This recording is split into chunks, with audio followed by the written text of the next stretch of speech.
गोरी बहू काली बहू। सुहासिनी की दो बहुएं थीं। बड़े बेटे नैतिक की पत्नी अक्षरा और छोटे बेटे कार्तिक की पत्नी नायरा। सुहासिनी अपनी बड़ी बहू के काले रंग की वजह से उसे बिल्कुल पसंद नहीं करती थी। वहीं छोटी बहू नायरा बहुत सुंदर थी। सुहासिनी उसकी बहुत तारीफ करती थी।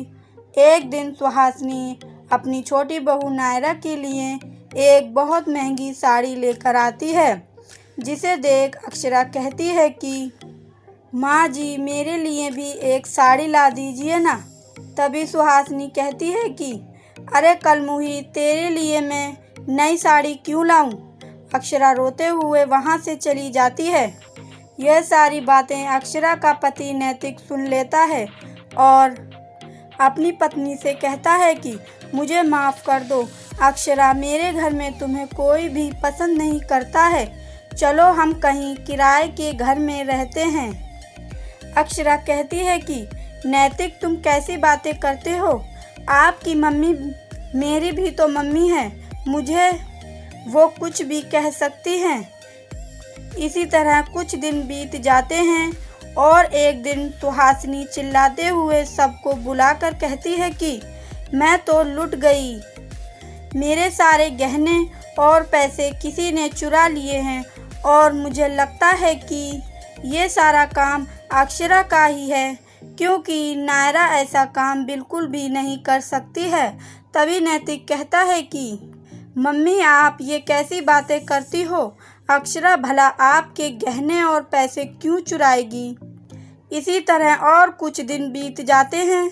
एक दिन नायरा और कार्तिक सुहासिनी के पास जाकर कहते हैं कि मम्मी जी, हमने पास ही में एक घर खरीदा है और हम आज ही वहां पर शिफ्ट हो रहे हैं। सुहासिनी कहती है कि तुमने तो मुझे बताया भी नहीं। तभी नायरा कहती है कि मम्मी जी, हम आपको सरप्राइज देना चाहते थे, इसीलिए नहीं बताया था। इतना कहकर वह दोनों अपने रूम की तरफ चले जाते हैं, जिसके बाद सुहासिनी उनको रोकने के लिए उनके पास जा रही होती है कि वह सुनती है कि नायरा और कार्तिक हंस कर कुछ बात कर रहे हैं। वह दरवाजे के पास खड़ी हो जाती है और कार्तिक कहता है कि अच्छा हुआ हमने एक घर खरीद लिया। तब नायरा कहती है कि हाँ, अगर मैं मम्मी जी के पैसे और गहने चोरी करके ना देती तो आप घर कैसे खरीद पाते। यह सुनने के बाद वहीं सुहासिनी की तबीयत काफ़ी ज़्यादा ख़राब हो जाती है। इसके थोड़ी देर बाद कार्तिक और नायरा सुहासिनी से कहते हैं कि अच्छा तो मम्मी जी, हम जा रहे हैं। सुहासिनी कहती है कि मेरी इतनी तबीयत खराब है और मुझे इस हालत में छोड़कर तुम दोनों जा रहे हो। तभी नायरा कहती है कि आपकी बड़ी बहू है ना, वह आपका ख्याल रखेगी, हमें लेट हो रहा है। इतना कहकर वो दोनों चले जाते हैं।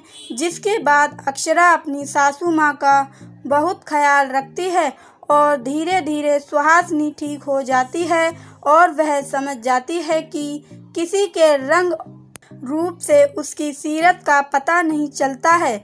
जिसके बाद वह अक्षरा से खुश होकर उसके हाथ में घर की चाबियां थमा देती है।